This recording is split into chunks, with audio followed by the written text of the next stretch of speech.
주는 건 아니거든요. 그러니까 미운 사람을 미워하는 건 굉장히 자연스러운 일이에요.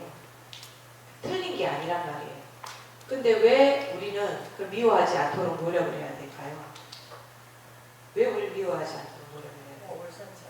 네, 내가 안 괴로우려고. 왜냐하면 내가 미워하는 사람을 하나를 만들어 놓으면 다음번에는 나를 미워하는 사람이 한 사람 더 생기는 거예요. 업이라는 게 그렇거든요. 업이라는 것은 저는 만약에 1 플러스 1이면 좀 괜찮을 것 같아요.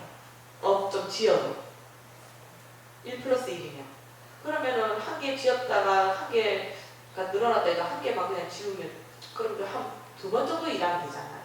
근데 이 업이라는 것은 1 플러스 1이 아니고 기하급수예요. 1 플러스 1이 돼서 2가 됐으면 그 다음번에는 4가 되고 그 다음에는 4, 4, 16이 되는 8이 아니고 16이 되는 거예요. 계속 제곱이 된 듯이 눈덩이처럼 불어나는 거예요. 갑자기 내 눈에는 그렇게 보이는 거죠. 내 눈에는. 왜냐하면 사람들은 어리석기 때문에 그것들이 살살 살을 붙여가는 것을 모르는 거거든요. 그래서 우리가 눈덩이 불어나듯이 불어난다 그런 말을 쓰는 거잖아요. 그래서 되도록이면 내가 하는 행동 중에서 업이 돼서 나한테 나중에 괴로움으로 올 만한 일은 되도록이면 안 하는 게 좋아요.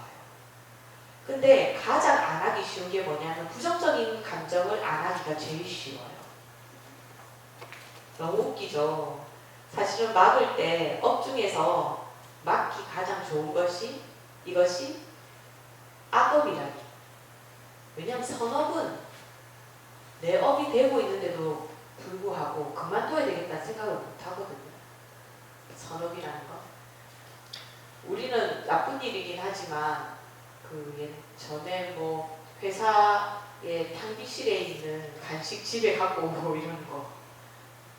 이 사람 입장에서는 도둑질이 아니고 탕비실에 있는 것은 누구나 먹으라고 해놓은 거니까 내가 그걸 갖고 간다고 해서 그게 도둑질일까? 그게 원래 근데 그 점유이탈이기 때문에 점유이탈이기 때문에 그 형사상 처벌받는 일이긴 할 때 내 입장에서 그렇게 생각할 수 있잖아요. 선업으로. 근데 그거는 남들이 다 가져야 되는 것은 내 개인 것으로 가지고 오는 거기 때문에 분명히 나쁜 일 중에 어쩌면은 투도 이렇게 훔치는 것까지라고 말하기 힘들지는 몰라도 그래도 훔치는 행동에 가까운 행동이란 말이에요. 근데 우리 그거 가져올 때 별별 생각 없이 가져오잖아요. 선업이기 때문이거든요. 왜냐하면 이것을 가져와서 내가 좋다라는 생각이 듭니다. 그리고 딱히 남이 갖고 있는 걸 내가 뺏어서 갖고 오는 게 아니고 누구나 다 가져가라고 해놓은 걸 내가 조금 가져오는 건데 뭐가 나빠? 라고 생각을 하는 거잖아요. 그런 선업을 얘기하는 거예요. 이거는 그래도 조금 눈에 띄기 좋은 건데 설명하려고 하니까 눈에 띄기 좋은 걸 설명했을 뿐인데 눈에 띄지 않는 선업 같은 경우는 막기가 너무 힘들어요. 그런 거 우리나라에서 특히 그게 더 학연. 아유 부당하게 어떻게 안 들어줘 하면서 다른 사람의 기회를 뺏어서 이 사람한테 준다던가. 근데 그게 우리 나쁜 일이라고 생각 안 하잖아요. 그것 때문에 다른 사람이 기회를 잃었다라는 생각까지는 못 하잖아요. 그죠? 사회에 만연돼 있죠. 남들이 다 하는데 뭐. 이 선업인 거죠. 선업은 고치기가 힘들어요. 근데 악업은 너무나 명확하니까 고치기가 쉽잖아요.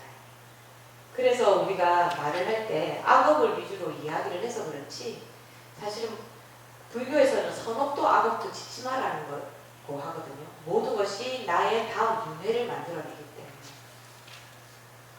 그러니까 쉬운 것부터 하지 말자라고 제가 말씀을 드리고 싶은 거예요. 그러니까 우리가 오늘 왜 이렇게 제가 분위기가 이렇게 어두워가지고 이 부정적인 이야기만 계속하고 있는지는 모르겠네요. 부처님 좋은 얘기를 해야 되나? 나 분명히 이거 들고 올 때 엄청 좋은 얘기라고 생각해서 들고 왔거든요. 근데 뭔가 계속 여러분들 죄인으로 만들고 있는 그런 느낌이 계속 잘하고 계신데 아니 왜냐하면 저도 그런 말 할 때 저도 괴로워요. 분명히 상사가 잘못했고 부하 직원이 괴롭힘 당하고 있는 건 맞잖아요. 그죠? 그러면 사실 요즘 같은 시절에는 법적으로 대응할 수 있으면 대응하고 다 해야 되거든요. 근데 우리 사회는 어떤 때는 법적으로 해결할 수도 없고 어떻게 할 수도 없고 계속 사람을 내가 미워할 만한 사람하고 어떻게 할 수 없을 때가 있어요. 그럴 때 대처하는 방법을 제가 알려드리다 보니까 잘못하면 무조건 참아라 라고 들리는데 참으라는 게 아니에요. 혹시 대응할 수 있으면 대응해야 돼요. 그리고 아까 말했던 것처럼 누군가가 그리고 내가 어른이라고 생각을 내면 거리를 충분히 둬요. 거리를 둘 수 있으면 무조건 거리를 둬야 돼요. 그래서 저는 어떤 때는 부모 자식 간이라 하더라도 서로를 너무 괴롭게 하면 거리를 많이 두고 적당하게 해야지 서로 괴롭지 않은 방향으로 가야 되지.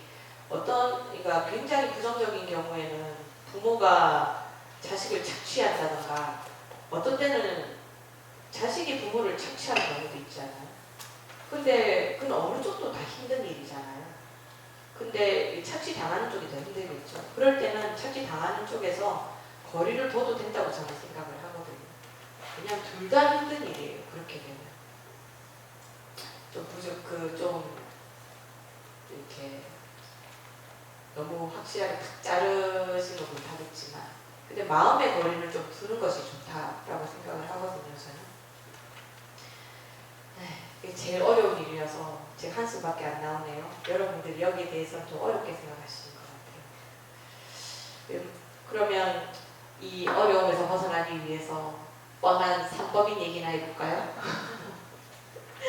삼법인 얘기를 하면서 이 문제에 대해서 조금 더 이해되는 쪽으로 풀어보도록 하겠습니다. 삼법인 말은 많이 들어봤다, 그죠? 도장인자를 써요. 불교에서 도장인자를 쓴다는 건 뭐냐면, 우리가 도장을 옛날에 국왕 같은 경우에도 내가 왕이다 그래도 옥쇠가 없으면 왕이 아니잖아요. 그죠? 아시죠? 요즘은 뭐 대통령 도장 없다고 해서 대통령 아니고 이런 거 없지만, 예전에는 내가 왕이다 그래도 옥쇠 없는 왕은 왕이 아니라고, 옥쇠를 가진 사람이 어떤 권력을 갖고 있는 것은 그렇게 느껴졌어요.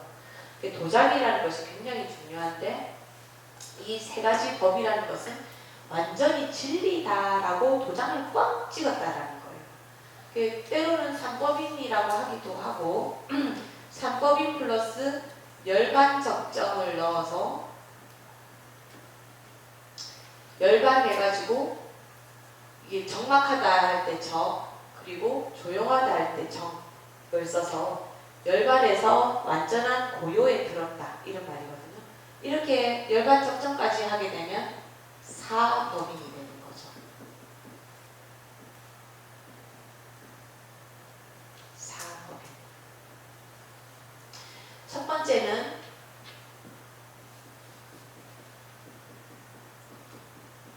제 행위 무상하다. 우리 무상하다 이런 말 되게 많이 쓰잖아요, 그죠? 무상이라는 것은 항상 그대로 있지 않다 이런 말이에요. 근데 제가 오늘 누가 사진을 보내달라 해서 셀카 잘 안 찍는데 찍어줄 사람도 없고 그래서 제가 셀카를 찍었거든요. 늙었구나. 이 허망함이요. 정말 무상이었구나. 어느 날 갑자기 늙은 것 같이 그런 느낌이 든단 말이죠. 어느 날 갑자기. 그런데 이 무상이라는 것은 어떤 것과 똑같으냐면, 지금 날씨가 덥잖아요. 우리 갑자기 더워졌다라고 하지만 지금 몇 월 며칠 몇 시부터 여름이었는지 말씀하실 수 있어요? 없죠? 언제 여름이 왔는지도 모르게 여름이 시작됐어요. 우리 가을이 될 때도 그렇게 가을이 가고 겨울이 갈 때도 그렇게 겨울이 가겠죠. 왜 무상하다라고 그러면 어떤 변화가 있는데 그 변화라는 것이 언제 변화했는지 모를 정도로 서서히 아무렇지도 않게 스펀지에 물이 스며들듯이 그렇게 변하기 때문에 우리가 보기에는 갑자기 보면 제가 오늘 사진을 보고 와, 나 정말 많이 늙었구나 라고 생각하지만 언제 이렇게 됐는지 알 수 없듯이 천천히 계속 모든 것이 변한다라는 뜻이거든요. 이것은 뭐냐면 이게 물질적인 것만 변하지 않는다라는 것이 아니고 우리가 사람의 관계도 그렇죠. 맨 처음에는 좋은 사람이었는데 나빠지기도 하고 처음에는 원수 같은 사람이었는데 좋아지기도 하고, 뭐 우리 각 나라의 외교 같은 거 보면은 외교에서도 뭐 끝까지 사이에 나쁜 나라들도 있지만 어떤 때는 원수 같은 나라였는데 나중에 경제적 이익 때문에 서로 협력하는 경우도 있고 그렇잖아요. 그러니까 사람의 관계, 나의 감정, 나의 행복, 나의 고통 이런 것들이 모두 무상하다라는 거예요. 그대로 잊지 않다라는 거죠. 그러니까 여기서 다시 한 번 더 여러분을 답답하게 했던 그 미운 사람을 어떻게 해결할 것인가. 그 미움의 경지에서 보면 그 사람의 그 광적인 행동도 나의 이 괴로움도 계속되진 않는다. 언젠가는 없어진다라는 거예요. 그러니까 나는 이걸 계속 마음속에 담고 있어야 돼요. 근데 저는 이제 스님이다 보니까 신도님들 상담을 많이 하잖아요. 어떤 경우에 30년이 지나도 안 좋아지고 그대로인 경우도 있더라고요. 30년이 지나도. 그럴 때는 보면 그분이 참 나쁜 사람이면 아유 뭐 그럴 수도 있지 뭐 지 나쁜 거 생각 안 하고 이렇게 생각할 텐데 너무 좋은 분인데 그런 식으로 뭐 이렇게 가족들의 그 미움이라던가 이런 것들이 미움이 아니죠. 그 사람 그분은 사실 미워하고 안 미워하고도 없는데 그 상황이 절대로 안 바뀌는 거예요. 그러니까 그런 경우 그거 참 희한하더라고요. 변하질 않아요. 오히려 진화를 하더라고요. 나쁜 것이 진화를 해요. 달라지는 건 불교를 믿고 신앙을 갖고 있다 보니까 달라지는 건 뭐냐면 그냥 그분이 받아들이는 힘이 달라진 것 같더라고요. 그냥 괜찮다 이렇게. 이것도 뭐 그냥 죽으면 끝나는 일인데 이걸 하다 보면 다음 생은 이런 걸 안 만나겠지 이런 식으로 약간 체념처럼 그렇게 되더라고요. 가끔씩 열받으면 저한테 얘기하고 그런 걸로 그냥 풀고 이렇게 하시더라고요. 근데 이렇게 어떤 관계가 끝나지 않는 것 같이 보이는 것은 사실 인간이기 때문에 인간으로 봐서는 이게 굉장히 30년이 굉장히 긴 기간으로 보이죠. 60년이 굉장히 긴 기간으로 보이죠. 그런데 인간 전체 내가 몇 번을 윤회하고 몇 번을 태어나고 이걸 생각한다고 그러면 사실 30년이 그렇게 길다고는 할 수 없거든요. 요즘 120세도 살잖아요.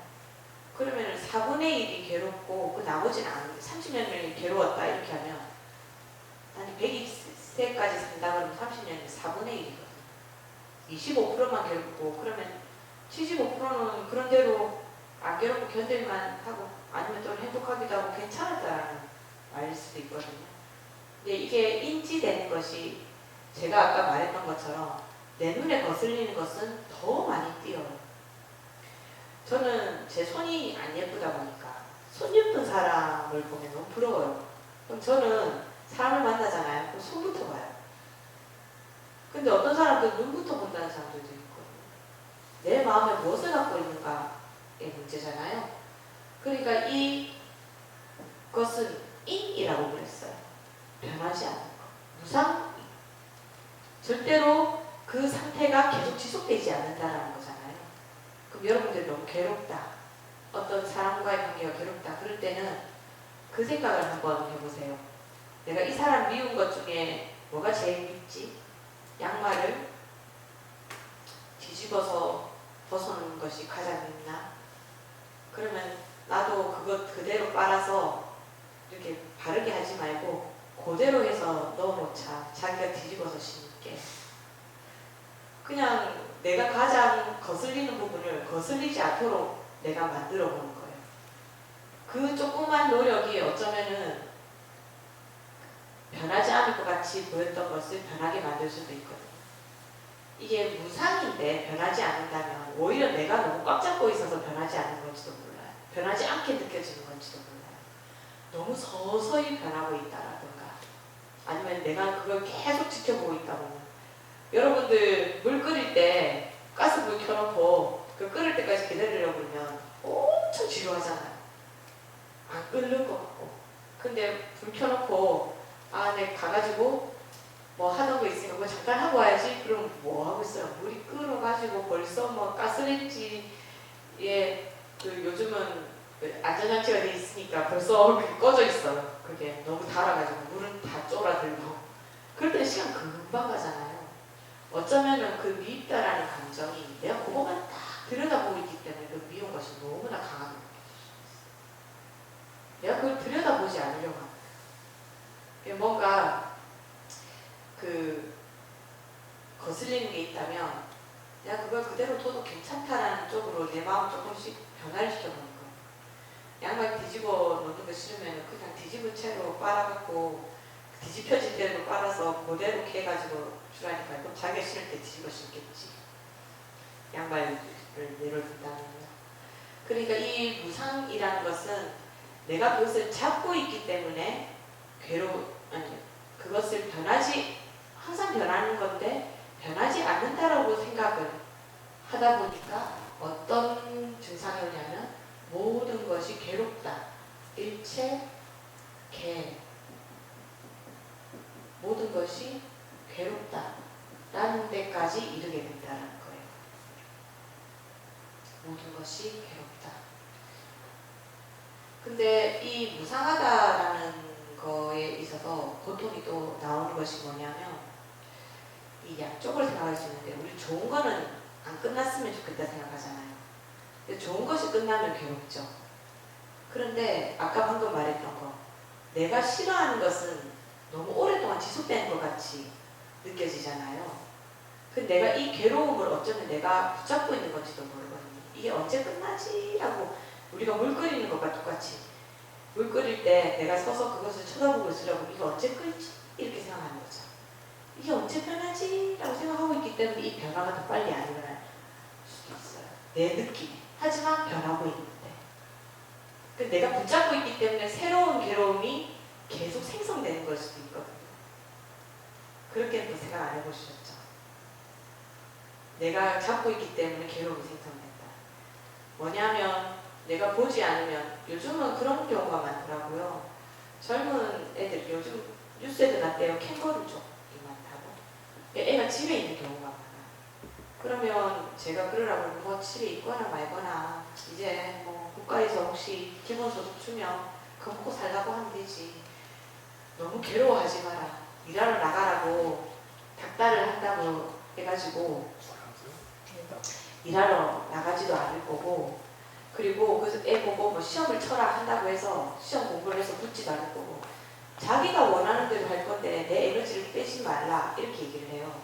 그런데 다 얘기할 게 뭐냐면 그 꼴이 보기 싫다는 거예요. 그 집에 그 소파에 들어누워있는 그 모습을 보기 싫다는 거예요. 엄마든 아빠든 그것 좀 안 했으면 좋겠다라는 거예요. 근데 오히려 그 애한테 관심을 좀 덜 두고 하는가 말인지 인생이니까 니 알아서 하라 하고 그 내버려 둔 게 내 마음에서 그걸 조금 해방을 시키면 걔가 누워있든지 뭐 하든지 안 답답할 건데 내가 저 아이는 무조건 취직을 해서 저렇게 들어 누워있지 않아야 된다라는 내 생각을 붙잡고 있기 때문에 내가 더 괴로운 거거든요. 그러니까 내가 붙잡고 있는 내 그 생각이 내 그 다음 괴로움, 그 다음 괴로움, 그 다음 괴로움 계속 만드는 거죠. 그러니까 그 아이는 계속 나를 괴롭게 하기 위해서 안 나가고 계속 소파에 부엌에 자기 방에 계속 들어놓고 있게 됩니다. 사실 내가 갖고 있는 생각이 계속 나의 고통을 계속 만들어내고 있는 것일 수도 있다. 그러니까 나의 고통이 어디서 시작되는가를 먼저 봐야 된다는 거예요. 사실 변하고 있다. 그런데 그 변화할 때마다 내가 그것을 똑같은 형태로 변화를 시키고 있는 건지도 모르죠. 그걸 좀 생각해 봐야 된다. 그래서 불교에는 어떤 이야기가 있냐면 익은 것은 설계하고 선 것은 익게 하라 이런 말이 있어요. 무슨 뜻인지는 알아들으시 어려워. 옛날 말 아니죠. 제가 너무 노인 같은 말을 쓸 건 아니죠. 서럽다는 건 뭐예요?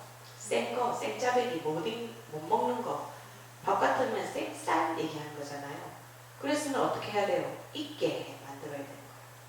근데 내가 너무 익숙하게 하는 거는 어떻게 해야 되냐면 좀 안 해야 되는 거예요. 그런 것 중에 하나가 뭐 담배 피우고 술 마시고 뭐 도박하고 뭐 이런 거는 나쁘니까 설계해야 되는 거잖아요. 근데 내 업이라는 것은 내가 업이라고 말하는 것은 너무 익은 건 거예요. 그럼 설계해야 돼, 덜 해야 돼. 그러면 또 너무 내가 안 해본 거, 예를 들어서 내가 돈을 굉장히 난 돈을 모으는 걸 좋아해서 인색해. 돈을 잘 안 써.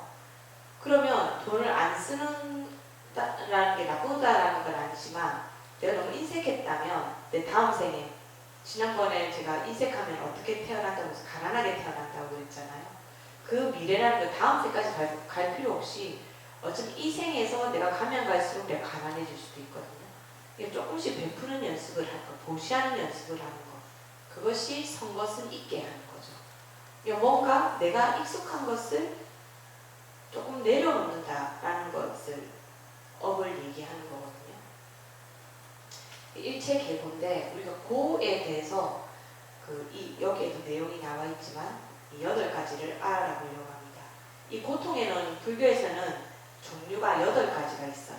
그래서 사고팔고예요.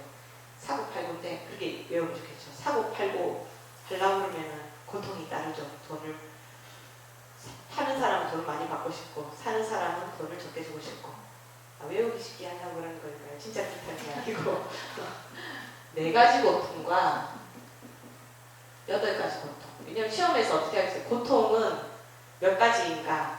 불교에서 말하는 고통은 무엇인가 하면 사고와 팔고인 거예요. 그래서 사고와 팔고의 내용을 알아봐야 되겠죠? 사고는 뭐냐 하면 우리가 잘 아는 생로병사예요. 태어난 거 자체 아니면 태어났다 또는 산 거 얘기해도 되고 근데 태어난 거겠죠. 로가